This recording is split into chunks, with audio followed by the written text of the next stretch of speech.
You don't ask, you don't get. I'm sitting right here. Do you have any questions for me? Anything you'd like to ask Renman? I have a couple questions. Okay, good, because that's going to be a segue to our next segment. How's this working, the showbiz instincts here, huh? Yeah, I like it. I'm having impressive. a good time. Yeah, okay. Okay, so in our phone call with Rich earlier, he mentioned there's kind of a high turnover rate when he was talking about people leaving. Can you explain as to why the turnover rate is so high in this industry? Well, if you take out the fact it was high even back in the best of days, and I think it's because, if you ask me, it's a feel business at the end of the day. And one of the things that I've noticed over the years is that when there's not a specific skill set, it's not like we're building a car where we got to put 4 tires on and a steering wheel and so forth.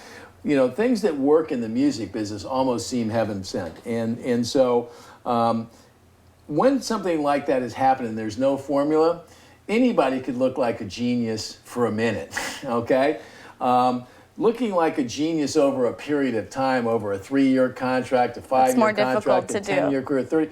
At a certain point, when people have continued to crank out successes, it moves beyond their just lucky side of things. And so in big record companies, it's a very political situation. It's very competitive, just like it is getting in the room at William Morris. So when you're in the position of being an A&R guy, you're really at the front end of it. You're the one that's helping pick the talent.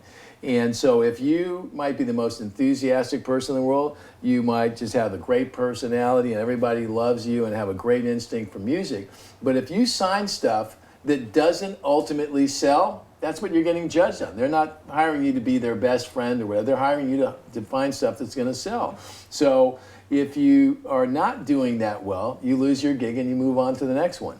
All kinds of politics happen in big record companies or in big music companies, or any big company. New boss comes in, fires all the A&R guys that were with the other person and brings in a whole new gang of people. So that's when we talk a lot about here on the site about this kind of romantic notion of the music business, that great songs will just fly, great artists will just rise to the top. It's a great idea on paper, but in the reality of the music business, all kinds of factors weave their way into the equation, and with sometimes unpredictable results. So you have to deliver at every turn. You have to network and build relationships that can get you through those moments where maybe you just, if you're an A&R guy, you got on a dry spell and the 4th act you're going to sign is going to be a home run. You get fired from label A, go to label B, bang, hit a home run out of the box, and you go. So that's really the nature of the music business. You see it on the charts. You see it everywhere. It's a business that's very much in the moment.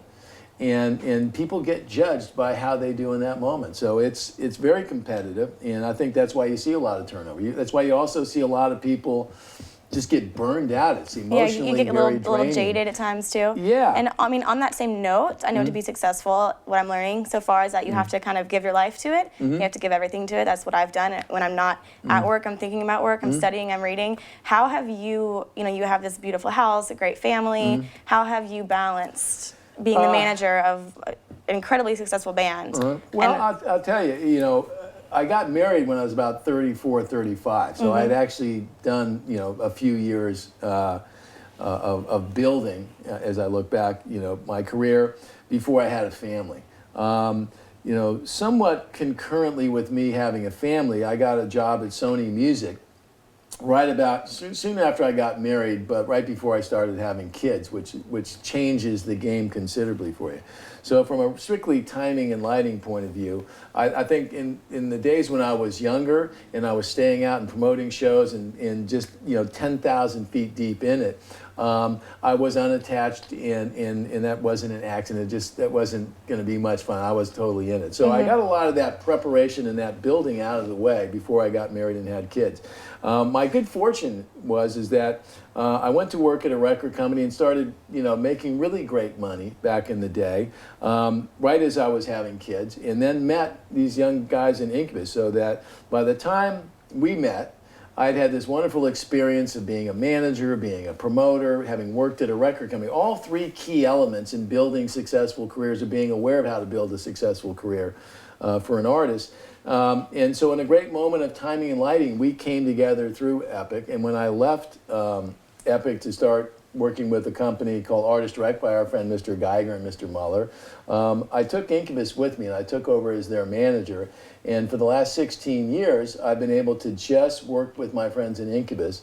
And unlike some of my peers, I've chosen not to manage 20 bands. This is my way of managing 20 bands right here, something comfortable for me. So I've been really lucky to be able to have a business where we have spurts of activity, year and a half of activity, and then a year, some time off in between. And I made a conscious decision to try to enjoy my life, try to enjoy my family, and play a lot of golf. So it's worked out pretty well. That makes me feel better about, devoting my whole life to it right now, since I am so young. There's a time and place to do this, and then once I'm older, hopefully I'll be able to balance a little bit better.